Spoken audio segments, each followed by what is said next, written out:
இன்றைக்கி கீன்வாவில் தாங்க தோசை மாவு அரைக்க போகிறேன். ஸோ ரைஸ் எதுவுமே சேர்த்தலை, வெறும் கீன்வா கொஞ்சம் ப்ரோட்டீனுக்கு பயிர் வகைகள் சேர்த்துருக்கேன். கீன்வா 1 கப் எடுத்திருக்கேன்.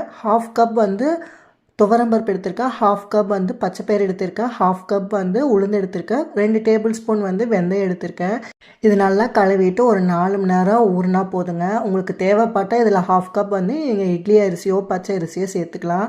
நான் ரைஸ் எதுவுமே சேர்த்தலை. 2 டேஸாக பார்த்தீங்கன்னா பசங்க மாற்றி மாற்றி ஃபீவர்னு படுத்துட்டு தான் இருக்காங்க. இந்த லீவ் ஃபுல்லாமே ஃபீவர்லேயே போயிடும் போல் இருக்குது.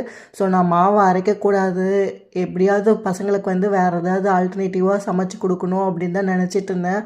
பட் இருக்கிற சுச்சுவேஷனில் பார்த்தா மாவு இருந்தால் கொஞ்சம் ஏதாவது ஹெல்ப்ஃபுல்லாக இருக்கட்டுமேன்னு சொல்லிட்டு தான் ரைஸ் எதுவும் சேர்த்தாமல் ஹெல்த்தி வெர்ஷனில் மாவு அரைச்சி வச்சுருக்கேன். இந்த கிளைமேட்டுக்கு பார்த்தீங்கன்னா ஓவனில் வச்சா மட்டும்தாங்க மாவு புளிக்கும். அதனால் நான் நைட் ஆட்டி ஓவனில் வச்சுட்டுனா காலையில் ரெடி ஆயிடும். நைட்டுக்கு உப்புமா தாங்க பண்ணேன்.